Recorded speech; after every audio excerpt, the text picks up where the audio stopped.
Having a pet go missing can be devastating, and one of the simplest ways you can increase the chance of being reunited with your pet is by microchipping. According to the American Veterinary Medical Association, lost dogs with microchips are returned 52% of the time compared to just 22% for those without. And microchipped cats are reunited about 38% of the time compared to about 2% for those who are not chipped. Yeah, and that is why organizations are raising awareness about microchipping in June. And joining us today is Dr.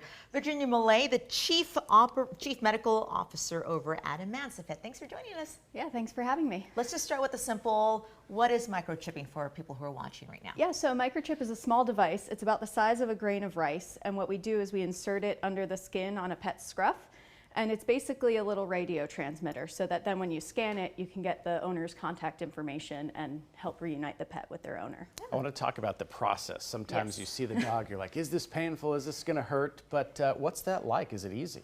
Yeah, so it's a pretty simple process. Most pets can be microchipped while they're awake, although the super squirmy or sensitive ones, we might do it while they're maybe getting their spay or neuter done. But basically, the vet will just lift the skin like they're giving a vaccine right at the scruff of the neck, and it's just a needle that's a little bit bigger than one you would use for a vaccine or other injection. So it stings maybe for a second, but then it goes in, it's under the skin, so it's not really painful once it's in there.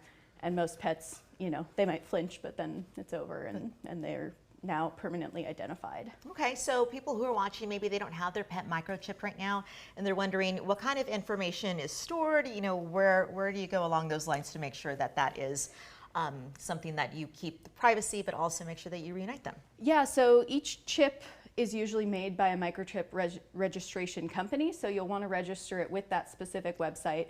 There are also some free ones out there that are sort of not brand associated, but they all have pretty strong privacy protections. You can choose whether you want your information released when someone scans the chip, or whether you want that person to just call the microchip company, who will then call you. Okay. All right, I've got a question for you. I found a dog in my parents' backyard one time. I was looking for a name, a number, anything like that. I couldn't find it, and someone said, hey, take it to the vet. What should you do if you do find a dog that, you know, might look lost? Yeah, so if you find a dog or cat that looks lost and doesn't have a collar with identification, most fire departments have microchip scanners, most vet offices, and most animal shelters. So those are the three main places you can take them.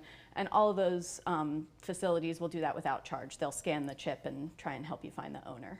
Is it affordable to do this? Yes, so microchips are very affordable. At Emancipet in particular, it's, I believe, $20 for the insertion of that chip. But it's also, there are sometimes free microchip insertion days sponsored by the city or by Travis County.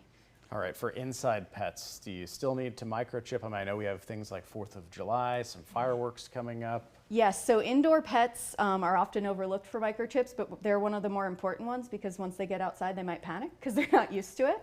Yeah. So all it takes is one person holding the door open too long, you're having family over, whatever it is, and that pet can get out. So we do recommend chipping for all animals, even if they're mostly staying inside. This may be a weird question to ask, but if if a pet is microchipped, like how long does that information last? What if I find the pet 2, 3, 4 years later? So the information is in the registry as long as the registry is active. So we do recommend that you go in if you move or change your phone number and update that. All of the different registries will have ways of doing that, usually through a website portal or by calling them. So you want to keep the information up to date, but most chips will last longer than the life of the pet. There are rare cases where something goes wrong technologically, but that's really uncommon. Any age recommendations? I mean, a puppy, older dog, I mean, when's the best time? I mean, the best time is as soon as you think of it, as early as you can, but no dog is too old to be microchipped either. Okay, Dr. Mule, I want to end with kind of any stories that you remember or anything that you thought, okay, this is why we microchip our pets, any reunions like that? Yeah, so I haven't personally, because we are a veterinary provider and not necessarily the ones doing the reuniting, I don't have a personal story, but I can tell you about my own dog. Oh, yeah. So a few years ago now, my own dog, you know, the gate got left open in the backyard and she got out, and I was actually at work that day. And then I got a call saying, hey, like, you know, I found your dog and we got the microchip scan.